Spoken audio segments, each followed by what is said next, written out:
So it's been quite a while, but I finally gotten around to putting together another video.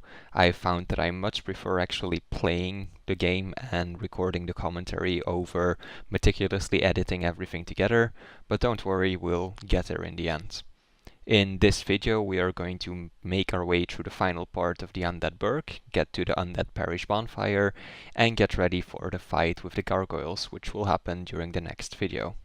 So now we're at the area with the fire drake, or the Hellkite drake as he's commonly referred to, and I think I should be able to make it pretty comfortably. Now you can kind of predict that he's going to be here, because if you look at the bridge you can see a lot of burned bodies under and these burn marks on the floor, so a lot of people think it's a bit of a cheap difficulty, artificial difficulty, but you can kind of predict that he's going to be there because you saw him fly towards you earlier and you can see that it's kind of burnt. And if you play it slow, and you can basically turn back and make it out of there in time as soon as you hear the drake show up.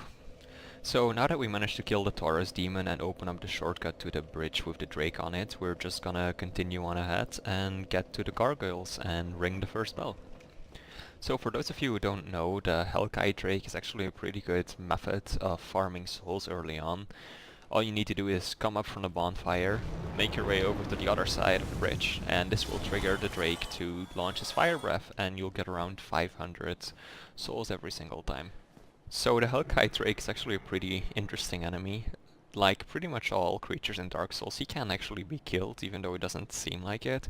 He just has a whole lot of health, and at this point in the game you really won't do that much damage to him, so it's quite easy to see why some people think that he can't be killed, but you can definitely take him down, and once you do he will drop 10,000 souls and a dragon scale, which you can use to upgrade dragon weapons. Now, one of the most interesting things about the Drake is that he can actually drop one of the most infamous weapons in the entire game, which is the Drake Sword. Now, you can get the Drake Sword from the Drake by cutting off his tail. You can do this in a number of ways. The first one is just by cutting it down by using melee, which is what I will show in a bit. And the second way to get it down is just by shooting it with arrows. And the best way to get it down with arrows, it's the safest, it takes a while, but it's entirely possible, is just to get a bow and buy arrows from the undead merchant, and then position yourself down here underneath the bridge, and you can just shoot it down. It's gonna take a little bit, but once the tail comes off, the Drake Sword will spawn in your inventory. So if you want the Drake to come down and land on the bridge so you can attack him with a melee weapon, kill him and cut off his tail, you can actually just wait behind this pillar and he will come down eventually, or you can trigger it to happen sooner by throwing a throwing knife at him. It's quite random, and I overshot it just a little bit, but if you throw it and hit him, you can just basically run past him. Also, there's a little safe spot pretty much right here where his fire will not be able to kill you. Or only one type of his fire though, the one he breathes straight down. Yeah, this is gonna kill me.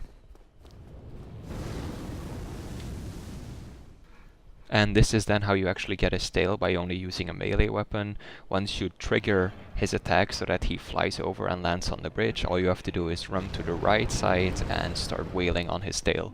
If you have a strong enough weapon and do enough damage, it'll just come right off and the Drake Sword will spawn in your inventory. Now, the Drake Sword is a pretty infamous beginner's trap. Many people find out about it by reading online, and then they feel like they can get this really strong weapon very early on in the game. And that's true, but only to some extent, because the Drake Sword has one big shortcoming, and that is that it doesn't scale at all. So while it has some relatively decent base damage, it never really improves much over time, which is really something you need when you play through Dark Souls. So a lot of players, they will go ahead, they'll get the Drake Sword, and they'll think that they're invincible at the start. It'll tear through some bosses at the start, it will kill almost all initial enemies in one hit, and people will simply become too reliant on it. And then once they get to around Quelaag, maybe a little bit later or earlier depending on how good they are, they'll start noticing that their weapon damage is really starting to fall dramatically. And at that point they've basically sprung the trap. They have grown completely reliant on this one weapon. They don't have any other weapons or alternatives that they can use instead. They have nothing that they have upgraded or that they can upgrade, and at that point they find themselves stuck with this one weapon. It has a pretty cool weapon art, special attack though, but other than that it really doesn't have much going for it.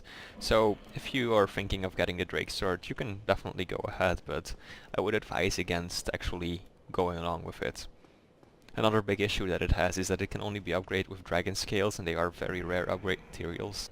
So by the time that other players will have their weapons upgraded to +5 or +10 even, people will be stuck with a Drake Sword +1 or +2, and while the others still have a lot of room for improvement because their weapon scaling can be upgraded even further.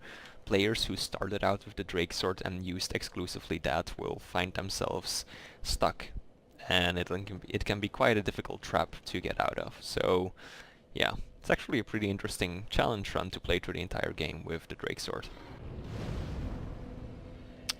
And then once you light the bonfire, the Drake will take off for a certain amount of time. He'll return though, but at first he will just fly off into the distance and he'll disappear behind there.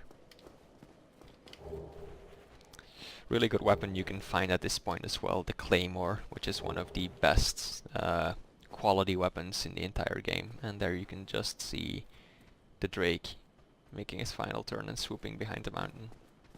Also, when you make it to this point, or preferably even a little bit earlier, it's recommended to start saving your souls, because we'll come up to the first blacksmith in the game that actually sells titanite shards. So if you save some souls for that point, you can just buy a number of shards and upgrade your main weapon to +5, which will be very, very useful for the Gargoyles fight, and the souls will help you out a lot more if you put them into your weapon than into your levels. So we're gonna go ahead and see if we can kill the second Black Knight with the Ultra Greatsword now. He can also be parried pretty easily. I especially love parrying that attack because it just has such a nice build up when he drags it over the floor and then you just like knock it out of the way ever so gently.